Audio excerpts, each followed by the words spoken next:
Il y a une question il y a une question qui doit toujours, et surtout en cette période, mais pas que, qui doit nous interpeller, c'est la question, encore une fois, de la souveraineté d'Israël sur Gaza selon l'axe de la Torah. Il m'est arrivé, il y a déjà plus de 17 ans, d'entendre des gens qui exprimaient le fait que, semble-t-il, Gaza ne fasse pas partie de la terre d'Israël.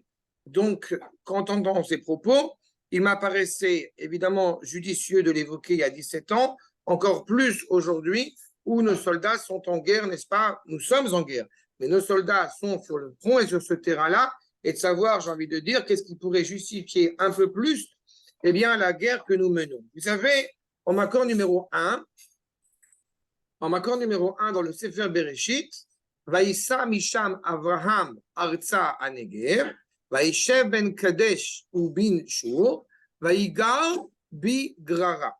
Nous avons Avraham Avinu qui est en direction, n'est-ce pas, avant même de partir en Égypte, d'ailleurs, c'est après l'Alliance, et il va s'installer là-bas. Il va s'installer justement là-bas dans cette région-là, particulièrement le Negev, puis il descend un peu plus et il va résider de manière temporaire dans cette région de Grar. Qu'est-ce que Grar? Nous dit le Rav David Kimchi, accord numéro 2. Vaïssa Misham, donc il part de Elon Moré, c'est là où il avait pris, encore une fois, le conseil notamment vis-à-vis de la circoncision, et là où surtout là où il résidait, Sham, Velo Amarakatu, Lama Nasamisham, qui m'ipne Rahav, Lo Nasamisham.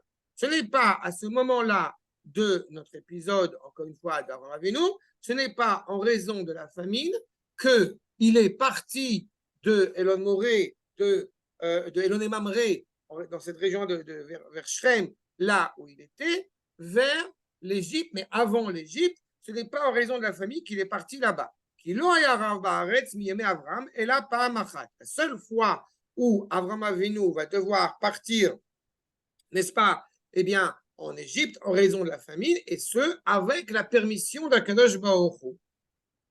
Seulement, il se retrouve donc à Grar, dans cette terre qui est pour le moment, à ce moment-là de notre épisode, qui se retrouve justement sous la direction de ceux qu'on appellera les Philistins. Vous remarquerez que nous parlons de Pélishtim, ce qui indique, une fois n'est pas coutume, qu'il ne s'agit en aucune manière d'une peuplade. Ils ne sont pas d'une nation.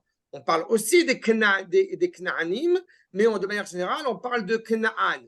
Mitzrayim n'est pas, en l'occurrence, un nom pluriel, mais c'est le nom du personnage qui était le frère, n'est-ce pas, de Knaan. Alors que quand on parle de Plishtim, on parle d'une réalité plurielle. Quel est le sens de mais non, en aucune manière, eh bien, de légitimité, n'est-ce pas, à être installé sur ce lopin de terre. D'accord? Vous m'entendez, d'accord? Oui, oui. Très bien. Très bien. C'est moi qui vous entends pas, en fait. J'ai compris. Ouais, je vois qu'il y a encore ça. On a coupé le micro. Ok.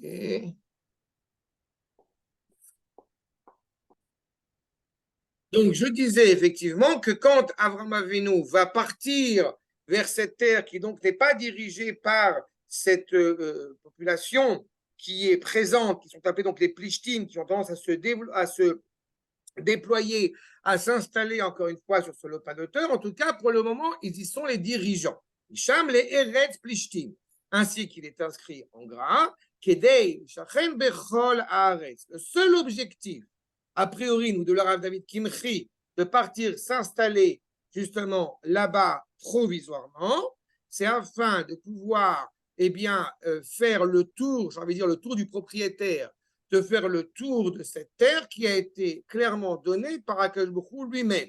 Et chacun bechol haaretz asher natan lo ha'el pa'am bezeh ou pa'am bezeh. Et des shiachzik bekula, avec pour seul objectif et seule aspiration, encore une fois, de bien mettre en place le lien indéfectible qui va rattacher la nation hébraïque à ce lopin de terre qui, pour le moment, je répète, est sous domination philistine. Qui Eretz Plishtim, Bichlal, Haaretz, Shenatan lo ha'el. Même la terre qui est pour le moment sous domination, je répète, philistine, elle aussi a été donnée par Akadosh Baruch Hu.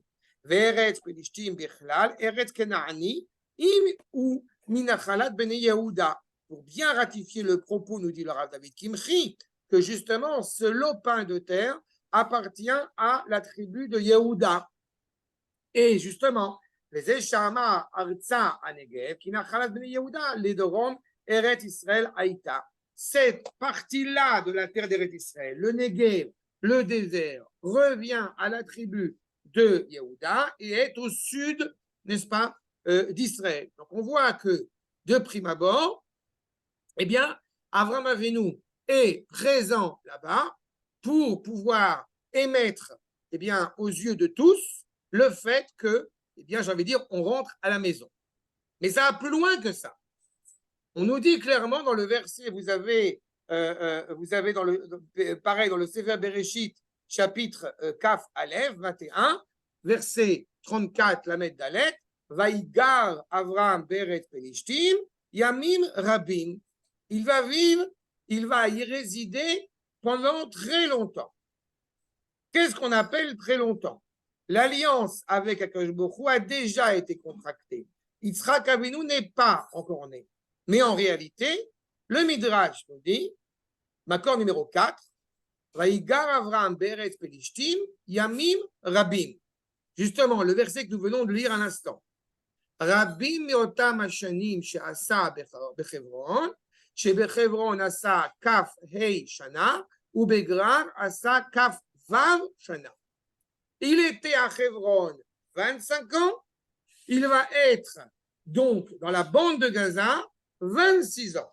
Ce chiffre, évidemment, n'est pas innocent, n'est pas un hasard. Mais cette notion de Yamim Rabim met en évidence un temps conséquent, encore une fois, où il y était présent Avram Avinu. En réalité, ce qu'on entend de cela au vu du décompte des années bien, de la vie d'Avram Avinu, si il est justement à Grar dans cette période-là, c'est qu'en réalité, Yitzhak Avinu est né à Grar. Yitzhak Avinu est né dans la bande de Gaza. Et justement, quand nous arrivons à Yitzhak, où là encore il y aura, comme ça a été le cas avec Abraham vis-à-vis de l'Égypte, eh bien, quand nous arrivons à cette époque de la famine, qui va s'avérer aussi au temps de Yitzhak Avinu, à la différence d'Abraham qui a eu l'autorisation de sortir d'Israël, Yitzhak, cela lui est interdit. Ainsi qu'il nous est dit, l'accord numéro 5, Vaï Ra'av Be'eretz. Il y avait la famine.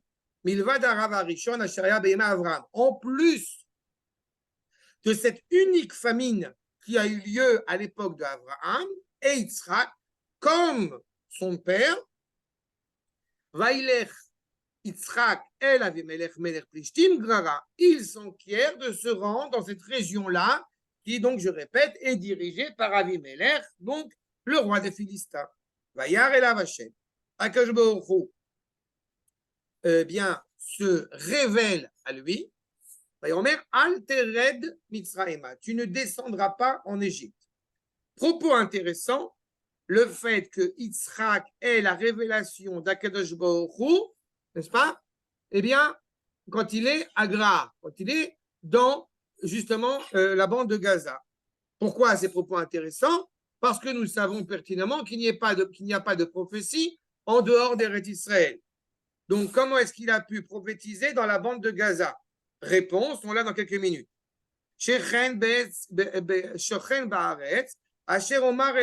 Au contraire, tu vas résider sur la terre que je te dis de résider. Gour be'eretz hazot, réside même ponctuellement. Pourquoi Gour? Parce qu'encore une fois, le peuple n'étant pas encore né, donc on a une préfiguration de ce qui sera dans le futur. Et pour l'instant, on y est provisoirement. Yitzhak Avinu y est provisoirement, tant qu'il n'a pas acquis la conquête, encore une fois, de cette partie-là d'Eretz Israël. Veillez, Imecha, et je serai avec toi, Ve'avarecha, et l'abondance sera tienne, Lecha ou les Aracha, à toi et à ta descendance, et Ten, et Kol Aratzot, toutes les terres qui ont été dénominées comme étant les terres revenant à Akadosh Baruch Hu, comprenez toutes les terres, toutes les parties de la terre d'Eretz Israël, Va'akimoti et Teshevoa, et je donnerai sens à ma promesse, Asher Nishbati, le Avraham Avicha. cette promesse qui a déjà été annoncée, n'est-ce pas, auprès de Abraham. Cela laisse sous-entendre encore une fois que si Yitzhak Avinu a l'officielle interdiction d'aller en Égypte, donc de sortir de Eretz Israël, cela vient encore une fois mettre en exergue, sur le sens même des versets, renforcer l'idée que cette partie de la terre appartient à Eretz Israël pleinement. Nous dit Rashi dans notre verset, Al tered Mitzraïma, ne descend pas en Égypte, Shaya dato la redet Mitzraïma, comment Shiara Daviv beyamar, on agit comme son père a agi, il avait l'intention de faire la même chose. Amarlo, Al tered Mitzraïma, Sheata olet mima, ve'en chutz al haaretz kedai lecha. Toi, tu ne peux pas agir comme ton père a agi. Ton père, cela a été permis, mais toi, non. Étant donné que Yitzhak Avinu, qui est ce qu'on appelle bien un être accompli, total, un holocauste en tant que tel, puisqu'il a fait la ligature de Yitzhak. Donc, par conséquent, il est l'être israélien, j'ai envie de dire, par excellence. Donc, en aucune manière, il lui serait possible de descendre en dehors d'Eretz Israël. Cela n'est pas souhaitable, cela n'est pas envisageable pour la noblesse de la personnalité de Yitzhak Avinu. Et on a l'assurance de la bénédiction à toi et à tes descendants. Encore une fois, donc, bénédiction promulguée dans la bande de Gaza, que ta descendance, eh bien, héritera de cet héritage absolument exceptionnel. Va nous dire le Ohr HaChaim HaKadosh, Makor numéro 7, justement, Kilecha ou les Aracha, toi et à ta descendance, Eretz Plishtim, Nitenet, Haaretz Hi. Oh, la terre dirigée par les Philistins est clairement la terre à laquelle nous faisons référence, c'est-à-dire, veut nous dire le Ohr HaChaim HaKadosh, Avtachazu, Ulai, Shialma Sheitzliach. Peut-être, on pourrait comprendre que oui, cette promesse sur la terre que tu vas fouler sous tes pieds, peut-être est une promesse uniquement sur l'ensemble de la terre d'Eretz Israël, pas compris Gaza.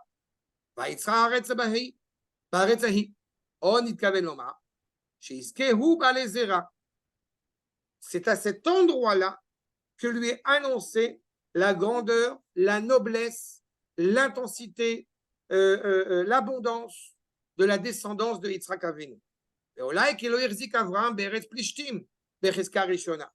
Puisque justement Abraham n'avait pas la mainmise a priori sur cette terre, eh bien, je répète, déterminée, dirigée par les Philistins, les Eratza Hashem Shiarzik Yitzhak Ba, ce que n'a pas fait Abraham parce que c'était le premier père de la nation hébraïque, eh bien, Yitzhak Avinu, cela lui est assuré. En quoi ont-ils renforcé son lien avec Akadosh Baruch Hu? Grâce au lien qu'il entretient avec cette bande de Gaza. Meoulé, Shecharaj Vazera, il va planter, il va creuser, et les Zé, Digdek Hashem. En cela, Akadosh Baruch Hu a été très pointilleux. On a quelque chose ici que le Ohr HaChaim HaKadosh nous laisse entendre, j'ai envie de dire, qui fait frissonner. La promesse de l'abondance du peuple, de la terre, de toute la terre d'Israël, prend son essor dans la bande de Gaza, prend son essor à Grar, prend son essor là où Yitzhak Avinu s'installe, à cet endroit-là. Mais ce n'est pas seulement cela. Poursuit le Ohr HaChaim HaKadosh, עוד התכוון להבטיחו, כי אין לישמעאל חלק ונחלה בהבטחות אברהם זולת ליצחק לבד. Je l'ai souligné tellement cet enseignement du Ohr HaChaim HaKadosh est, une fois n'est pas coutume, d'actualité. En aucune manière, cette promesse énoncée à Yitzhak Avinu, eh bien, en aucune manière, Ishmaël y a une part. En aucune manière. Et je répète, tout cet enseignement, toute cette bénédiction est prononcée et promulguée à Gaza.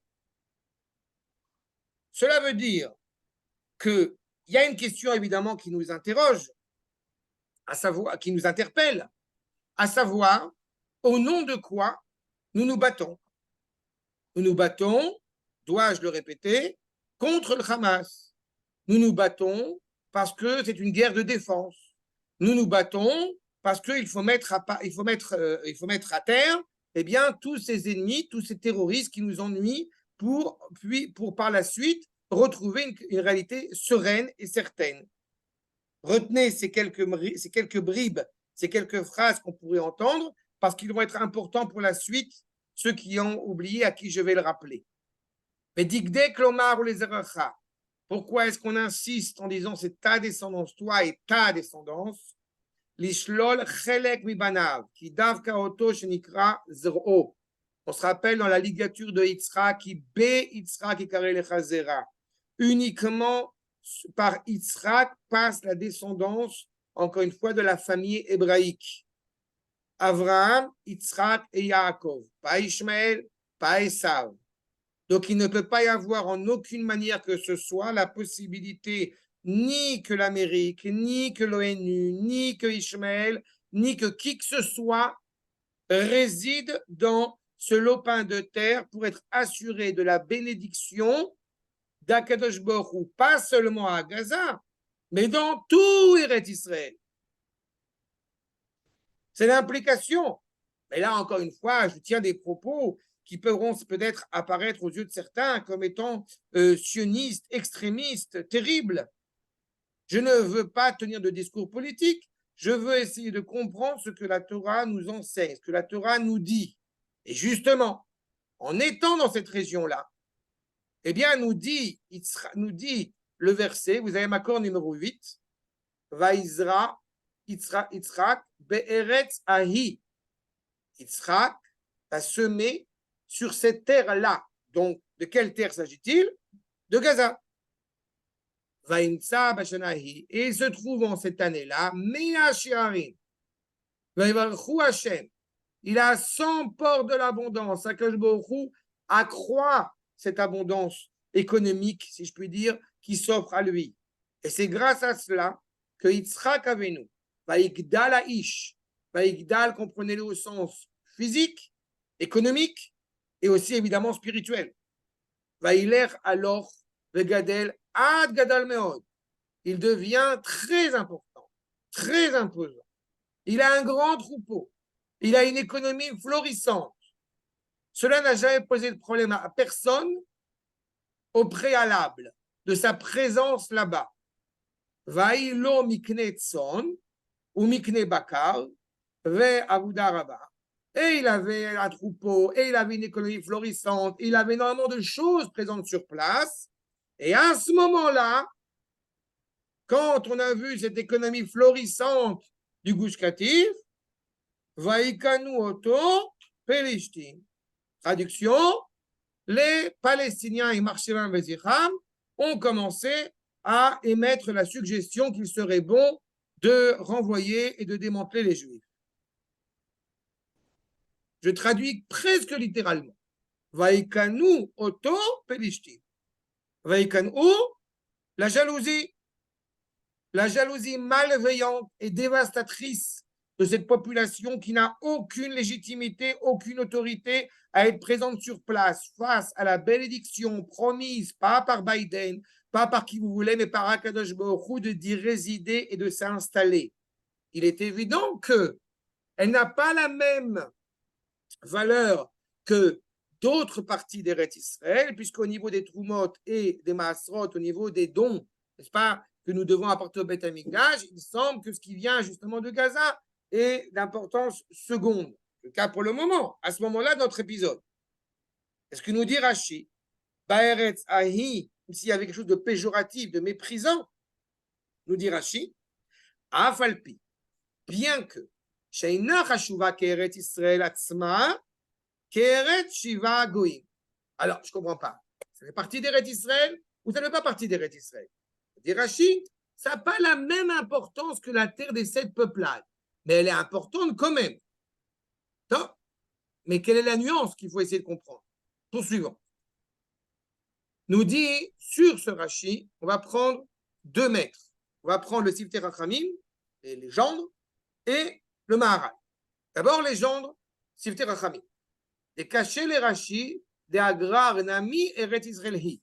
Trouver une situation alternative, parce qu'il semble que ça soit une évidence et ça soit un postulat essentiel, à savoir comment comprendre la valeur de la bande de Gaza, qui peut-être est de moindre importance, a de moindre valeur, en tout cas aux yeux, auprès du Beth Amikdash, à ce moment-là du développement de notre peuple, mais qu'en parallèle, eh bien, elle fait clairement, comme le rappelle Siftei Chachamim, Nami Eret Israël Hi. Elle est clairement partie intégrante d'Eret Israël. Le Maharal, dans son commentaire sur Rashi, dans le Gourarié, va indiquer, Makor numéro 11, qu'Eret Israël Atzma, Afalgal, Devadai Eret Israël Hi. Et Maharal ne tergiverse pas 3 heures sur la valeur ou pas la valeur. Bien que ça soit une évidence que cette partie de la terre fait partie clairement d'Eretz Israël, Sharei Asarlo Akadosh Baruch Hu Latzet Chutz Haaretz, et nous retrouvons le propos de départ. Puisqu'il est formellement interdit à Yitzhak Avinu de sortir en dehors d'Eretz Israël, donc par conséquent, il se retrouve dans la bande de Gaza. En aucune manière, on pourrait considérer la bande de Gaza comme étant l'étranger, comme étant une terre étrangère, puisqu'il y est présent là-bas et qu'il lui a été formellement interdit de sortir en dehors. Même si c'est une terre qui a une moindre valeur, qui a moins d'importance, peut-être moins fertile, et puis c'est avéré déjà il y a pendant 30 ans que bien fertile était-elle. En tous les cas, on nous indique clairement, encore une fois, que c'est partie d'Eretz Israël. Mais pourquoi son rôle, pourquoi sa valeur est aussi essentielle? Et je me permets de dire pourquoi sa valeur à notre génération dans le combat que nous menons est d'autant plus cruciale à saisir. Nous allons prendre plusieurs éléments de réponse. D'abord, je tiens à vous rappeler encore une fois qu'effectivement, elle pourrait apparaître infertile et étrangement, quand Yitzhak émet le pied, ça pousse. Encore une fois, le peuple animé par la bénédiction, exactement, littéralement, comme l'a énoncé Akadosh Baruch Hu. Ne crains rien en étant là-bas. Quand tu vas être là-bas, ce qui pourrait apparaître comme étant totalement infertile, comme vous le savez certainement, ceux qui l'ont vu même de leurs propres yeux, a été et redeviendra une terre exceptionnelle pendant plus de 30 ans. À tel point, je me permets de faire un petit rappel, c'est que quand les Arabes ont essayé de reprendre les mêmes systèmes agricoles prodigués par Israël pendant 30 ans, ils ont pris exactement les mêmes, et cela a, tant mieux pour eux, cela a totalement échoué. Pourquoi? Parce qu'encore une fois, cette terre ne peut donner de bénédiction qu'à celui qui en est digne, à savoir le peuple juif. Mais Dieu sait combien cette mission est difficile et délicate et complexe. On va y revenir, et on va le voir encore une fois dans le Tanakh, à travers l'histoire de notre peuple. D'abord, poursuivons. Quand Yitzhak, justement, eh bien, va planter, va s'installer sur cet endroit. Comment a-t-il pu le faire alors qu'a priori, c'était une terre qui semblait de moindre importance? Dit le Al-Sheikh HaKadosh, Makor numéro 12, grâce à 2 choses essentielles, grâce à 2 mérites essentiels. D'abord, Eyot Yitzhak. Pourquoi? Parce que c'est Yitzhak. La vraie question qui doit se poser à nous, nous qui sommes les enfants de Yitzhak Avinu, si on se présente au monde comme étant les enfants d'Abraham, Yitzhak et Yaakov, à commencer par Yitzhak. Si nous prodiguons un autre discours, alors automatiquement, eh bien, hélas, le conflit ne fait que s'envenimer parce qu'on ne prend pas, encore une fois, le rôle qui doit être le nôtre. Et puis, deuxième mérite, nous dit le Asher HaKadosh, Eyot Haaretz Ahi, Zavat Chalav Udvash. Puisque cette terre est une terre où coule le lait et le miel, comprenez, la terre où le sang devient quelque chose de vital comme le lait.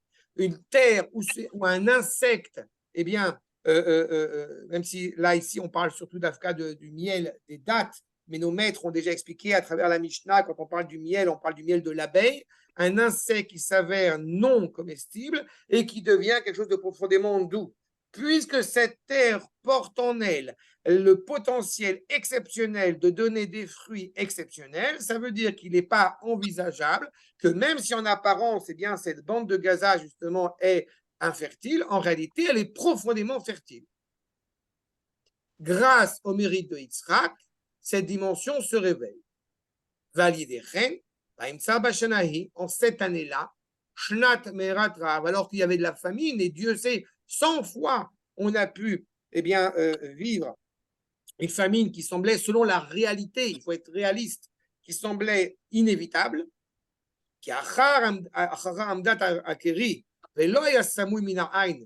ce qui n'était pas caché de l'œil, on commençait à voir que la bénédiction arrivait justement. Tout était mesuré, bien plus que ce qu'on pouvait imaginer, j'ai envie de dire.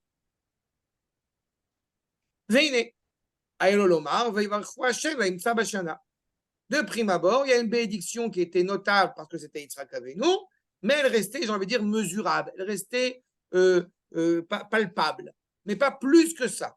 Velo acharka, ach yomar, shemadad matzah me'asharim. Il n'a pas trouvé une porte de l'abondance, il n'a pas trouvé une porte de la bénédiction, il en a trouvé 100. Ce que tu croyais comme impensable, comme impossible, comme inévitable, s'avère d'une puissance hors norme. Même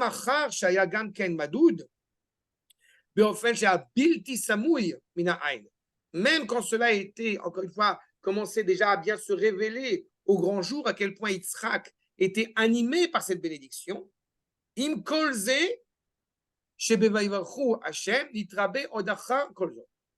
une abondance sans norme, une bénédiction énorme. Poursuit le Hachar Kadosh. Acharezot, aya oler vegadel kav le kav, aki gadel meod ba'adraga. Et il va grandir, et va continuer à grandir, et va continuer à s'installer. Et encore une fois, pas une seule fois. C'est vrai physiquement, c'est vrai mentalement, c'est vrai agriculturellement, à tous les niveaux. Velo bevatachat, ipnei ha'ain.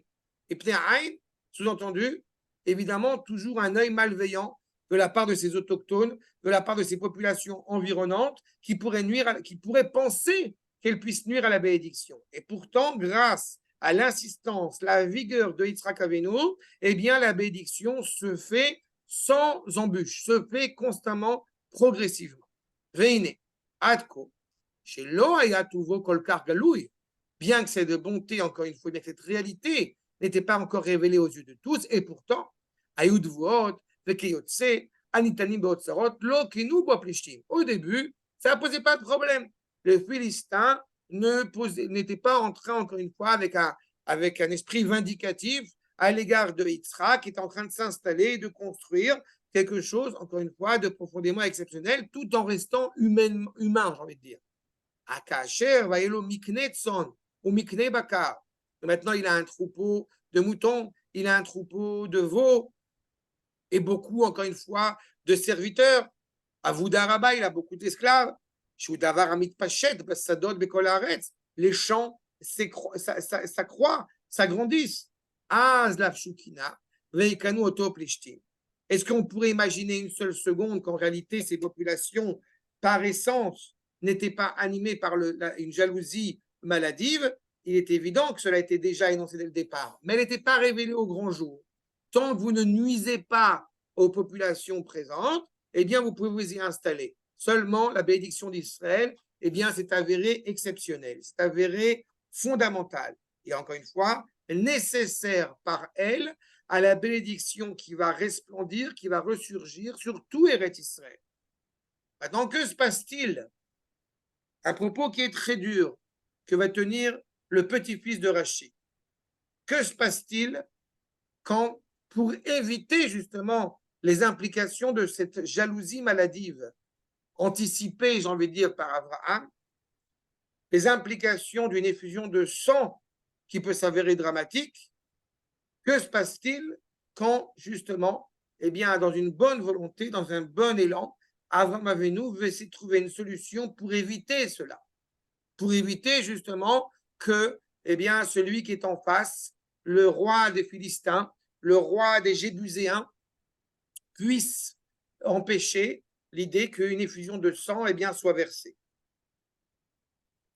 Dans ce cas précis, que fait le roi des Philistins qui est à la fois dans la bande de Gaza et à la fois sur Jérusalem? Il va, eh bien, s'enquérir de signer un accord avec Abraham. Pas un accord qui va être contresigné, qui va être contracté à Beersheva. Et on se rappelle de cet accord. L'intention d'Abraham était évidemment noble et pure, comme je l'ai dit, puisqu'elle voulait éviter l'effusion de sang, tout en étant convaincu que de toute façon, les descendants d'Abraham Avinu allaient récupérer cette partie de la terre aussi. Seulement, Avimelech, pressentant la problématique, eh bien lui a accepté l'idée à la condition que tu ne conquières pas cette partie de la terre où je réside sans mon accord. Cette implication de cet accord va s'avérer profondément dramatique, mais je vous soumets ce que le petit-fils du petit-fils de Rashi, le Rashbam, va nous éclairer sur ce propos. D'abord, vous avez en tête le premier verset de la ligature de Yitzhak, un sujet que j'ai traité abondamment dans toute une série de cours. Makor numéro 13. Vaï achar adevarim haele, va Elohim nissa et Avraham.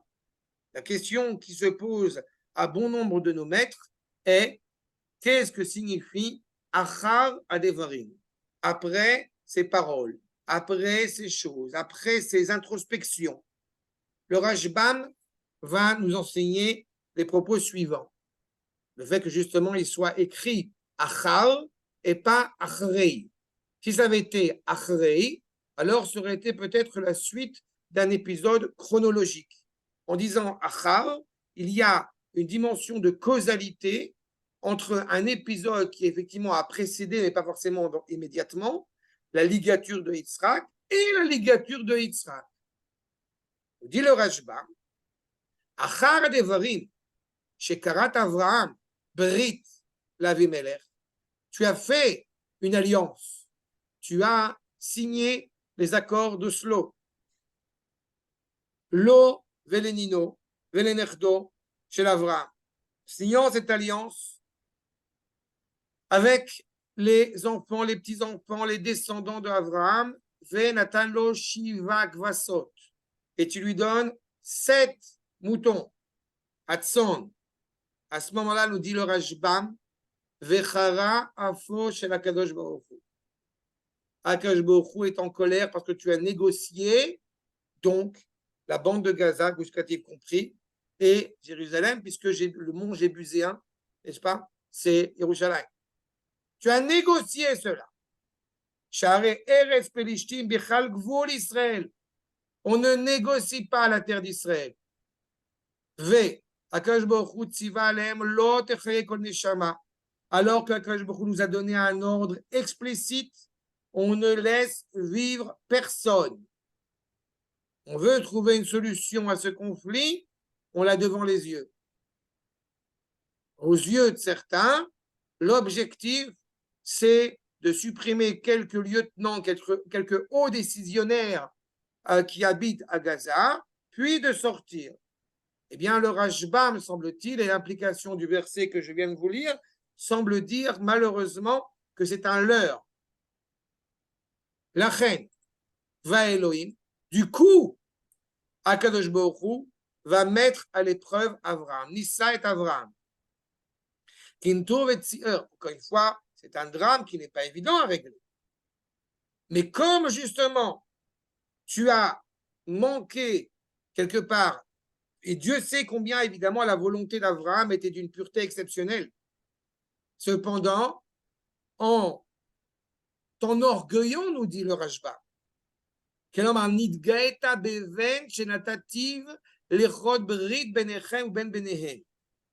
ne t'ai pas donné un fils pour dire je veux sauver mon fils avant la destinée qui est la mienne, En cela, il aurait fait preuve d'une certaine forme d'orgueil. De dire j'ai un fils, je suis tranquille. Non, le fils est la concrétisation de l'alliance qui a été contractée, à savoir je ferai de toi une grande nation. Maintenant, si tu récuses les deux alliances que j'ai traitées avec toi, à savoir la terre et la descendance, si tu récuses la terre, eh bien, Ata, l'air va aller où Léola, alors mets ton fils, rends-moi mon fils. Voilà à quoi cela a aidé l'alliance que tu as contractée avec Avimelech. Dans le Midrash, cela a une implication, une lourde implication. 7 moutons, 7 générations. 7 moutons, 7 guerres.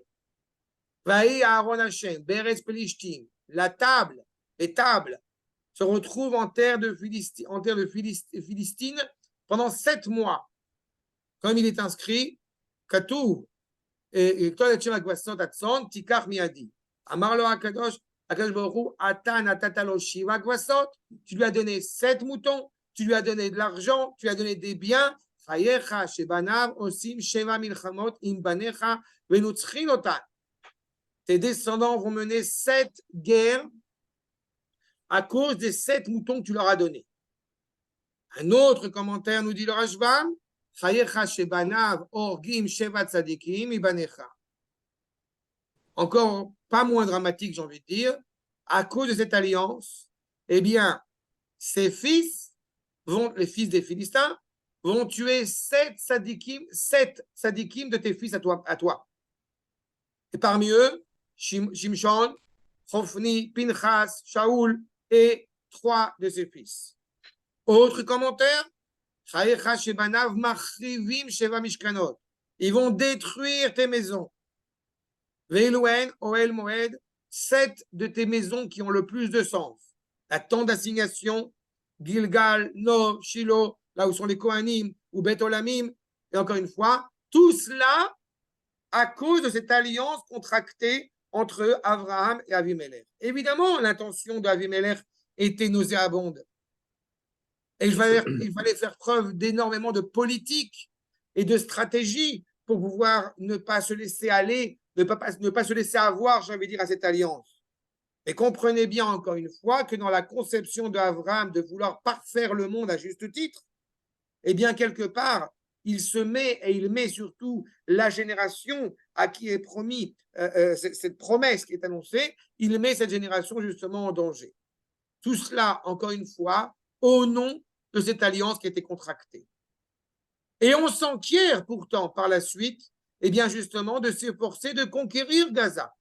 Là encore une fois, on voit le lien indéfectible qui nous rattache à Gaza, on voit les difficultés qui nous amènent à vouloir le conquérir, et on voit justement dans le Sefer Yehoshua, où il est clairement indiqué, puisque Yehoshua, comme vous vous rappelez, n'est pas rentré en Eretz Israël à l'âge de 40 ans, il est rentré à l'âge de 80 ans, puisqu'il y a eu la foi des explorateurs entre les deux. Donc, automatiquement, il n'a pas pu conquérir tout Eretz Israël. Yehoshua Zaken Baba Yamim, il arrive donc sur ces derniers jours, ces derniers moments de vie, et lui dit à Akash Borou, Vayomer Hashem Elav, Ata Zakan Bata Bayamim, tu es désormais suffisamment vieux et tu ne peux pas continuer à conquérir Eretz Israël, Ve'aret Nishara, Arbe Meod Lerishta. Il y a encore beaucoup de territoires à conquérir. Zot Haaretz Anisheret Kol Gelilot Apelishtim Ve'Kol Agishuri. Toute la terre des Philistins qui doit être conquise n'est pas encore totalement conquise. Jusqu'à quand? Jusqu'à où?Vad Gvul Akron Sfona Leknaani Techashev Hamishat Sarne Pelishtim, c'est 5 cités dont Pelishtim, Azati, Aza, Ashdod, Ashkelon, Agiti, à peu près Kiryat Gat, Ekroni, Va'avim. On a ici, Baruch Hashem, l'expression à notre génération qu'une grande partie de ces endroits, grâce à Dieu, ont déjà été conquis. Ashkelon, Ashdod, Kiryat Gat ont déjà été conquis. Et Gaza, c'est la première qui apparaît ici. Il semble que malheureusement, cela soit difficile, soit délicat à mettre en place. Et pourtant, On voit dans le Sefer Shoftim, Vaïlkod, Makor numéro 16, Vaïlkod Yehuda et Aza. Oh, c'est intéressant qu'il nous ait évoqué ici Yehuda, parce qu'on est dans le Sefer Shoftim, on n'a pas encore de royauté, on n'a pas encore d'entité politique établie. Cependant, il apparaît clairement, justement, que quand il y a une entité politique unie pour pouvoir corriger cette erreur colossale, à savoir de conquérir Gaza, ce qui sera aussi la suite à la guerre des 6 jours, comme vous le savez, pour la conquête de Jérusalem, quand justement, il y a l'unité de la nation qui s'enquiert, encore une fois, et qui est consciente que ce n'est pas une guerre de défense, ce n'est pas une guerre juste pour en sortir, non. C'est une guerre qui doit nous mener à corriger cette profanation du nom d'Akadosh Baruch Hu en ayant malheureusement négligé, voire renvoyé nos frères juifs de là-bas. Et au moment où justement l'unité du peuple se fait par le prisme de Yehuda, alors automatiquement nous arrivons à retrouver cette frontière de Gaza. Mais on sait évidemment que cela est difficile, que cela est délicat. On ne sera pas surpris si évidemment le nom de cet endroit s'appelle Aza. Nous avons la Hazout. Il faut du culot pour oser rétablir cette digne justice qui a été profanée il y a déjà, encore une fois, des millénaires. Mais comme vous le savez, la Torah n'est pas un livre d'histoire. Donc, quand on voit comment les pères ont agi, il y a des répercussions évidemment sur les enfants, et d'autant plus si les enfants, si les fils ne se préoccupent pas de corriger cette erreur délicate. Ainsi, nous voyons justement qu'à la descendance, Vaya Imzera Israël, Vala Midian, et quand justement, nous avons manqué de perspicacité, nous avons été dans l'erreur, automatiquement, cette région-là, ces Philistins, ont pu être profondément cruels à notre égard. Ils vont détruire l'économie, encore une fois, du pays. Ad Bocha Aza, jusqu'au moment où tu viens à Gaza, se préoccupant quand on arrive à cet endroit-là du monde, de détruire toute notre richesse et toute notre avancée. Quand est-ce que nous avons une période faste, et y compris notre présence à Gaza? Justement à l'époque de Shlomo. À l'époque de Shlomo HaMelech, à l'époque du Beth Amikdash, nous dit dans le livre de Melachim, accord numéro 18, où Shlomo aya Moshe bekol hamamlachot. Shlomo était le dirigeant dans toutes les provinces, Minanar et Respelishtim, depuis le fleuve de la terre des Philistins jusqu'à la frontière égyptienne. Parce qu'évidemment, je parle de la bande de Gaza. Vous êtes, je suppose, au courant que malheureusement, nous avons aussi abandonné le Sinaï, n'est-ce pas? Mais Bezrat Hashem, nous y reviendrons aussi. Et je me concentre pour le moment sur la bande de Gaza. En tous les cas, à l'époque de Shlomo, il y avait clairement cette étendue, et grâce à Dieu, j'ai envie de dire, et on était, notre entité était présente et sereine dans toutes ces provinces quand Shlomo était le roi. Il est le maître. Personne n'ose lever la tête quand on est installé sur ces territoires, Mitivsar, Ve'ad Aza, jusqu'à Gaza, dans toutes les Shalom Ayalo, la sérénité régnait sur le royaume d'Israël, Mikol Avarav Misaviv. Pas seulement c'était la paix en Israël parce qu'on y était installé, mais le monde entier qui cohabitait autour d'Israël vivait aussi sereinement grâce à Israël. Comment est-ce que Shlomo a pu mettre une telle sérénité dans le monde? Tout simplement parce que c'est le fils de David.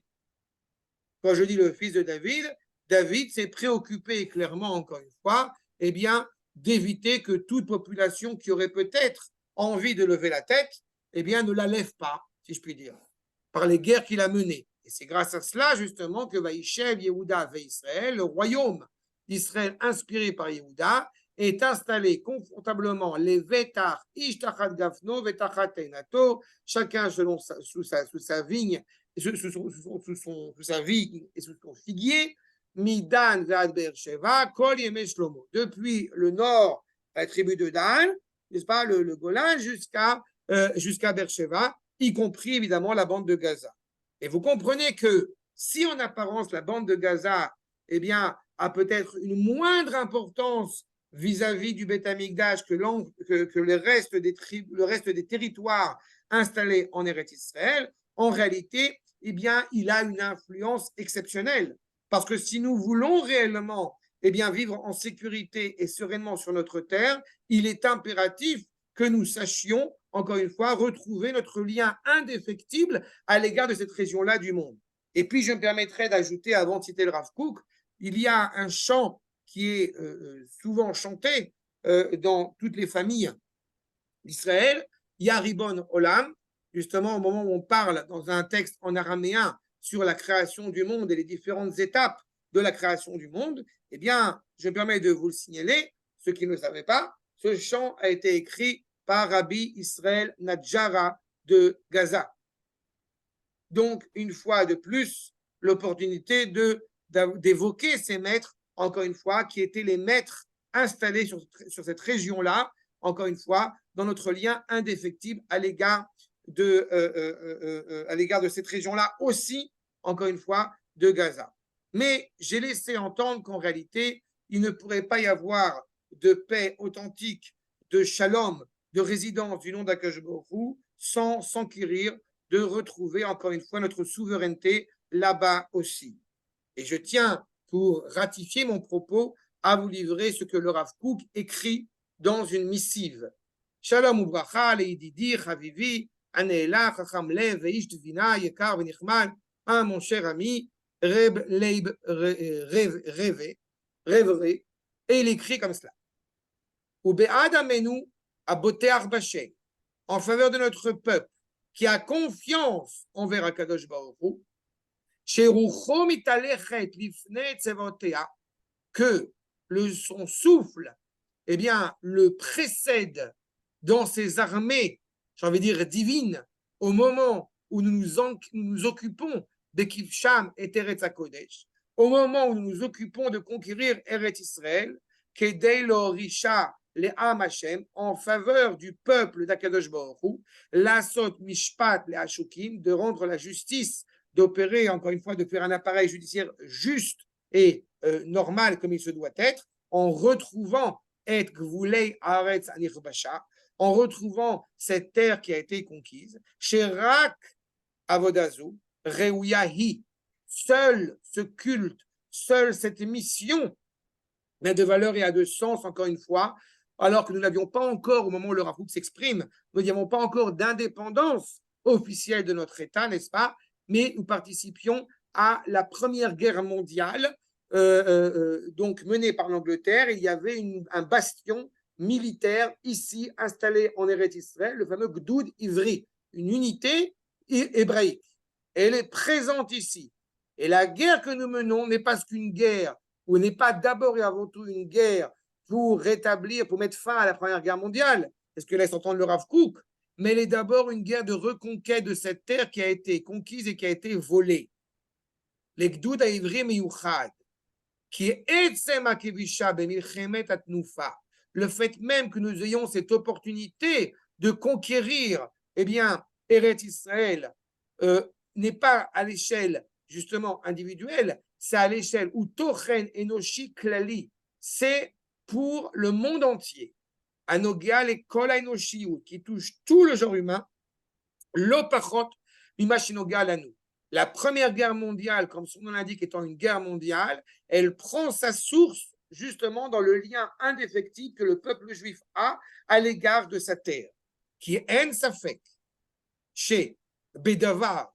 Il n'y a aucun doute sur ce propos, que tant que nous dit le Rav Kook, chez Lo Yetukan Matzav Israël Yede Ashavat Gzelat Artso Elav, tant que nous n'aurons pas réparé cette impie de rétablir la vérité et de retrouver cette terre qui est la nôtre, qui a été volée, il ne sera pas envisageable d'aucune manière que ce soit, Lotissa Amilchama Anora Azot, Kol Pri le Shalom Aenoshi Aklali. Il ne pourra pas y avoir, n'est-ce pas, de paix mondiale, de sérénité, encore une fois, dans le monde, tant que nous n'aurons pas retrouvé justement, eh bien, l'authenticité de notre lien à l'égard de notre terre, en se préoccupant de la conquérir, à commencer, si je puis dire, pour le propos qui nous occupe maintenant, à commencer par le Gush Katif, à commencer par la bande de Gaza. Et c'est pour cela que j'ai commencé à intituler, que c'est pour ça que j'ai commencé mon cours, et c'est pour ça que je l'ai intitulé Rentrons à la maison, rentrons à Gaza, parce qu'encore une fois, nous voyons avec les enseignements de nos maîtres à quel point cela est essentiel et la pierre angulaire pour retrouver notre cohérence justement vis-à-vis de nous-mêmes et vis-à-vis d'Akadosh Baruch Hu. Adkan, y a-t-il des questions? Israël. Y a-t-il des questions, Rabotai? Les Chadodi, c'était pas que ça a été écrit, c'était pas par quelqu'un qui habite Gush Katif aussi Non, les Chadodi, c'est écrit par Rabbi Shlomo Alevi Al-Kabetz. C'est aussi un copain de l'époque, mais lui, il était à Tzfat. Il était à Sfat. Mais tu as raison, cependant, pour ta remarque, tout le contexte, l'anecdote de l'Echadodi a été écrit, pas par rapport à Shabbat, a été écrit en réponse à un rêve qui était mené de manière incessante chez toute une bande de copains exceptionnels, Maran Bet Yosef, Rabbi Shlomo Alevi Al-Kabetz, puis le Ramoshe Cardovero, etc., tout ça dans la région de Constantinople, là-bas, jusqu'à quand vous allez continuer à profaner le nom d'Akadosh Baruch Hu en n'étant pas en Eretz Israël. Et ils arrivent à Tzfat, après avoir fait la réparation de Shavuot, la nuit de Shavuot, et il va écrire ce chant qui est encore une fois une louange à l'égard de la délivrance de notre peuple sur sa terre. Et que toutes les communautés d'Israël, comme vous le savez, chantent tous les Shabbats. Okay. Autre chose?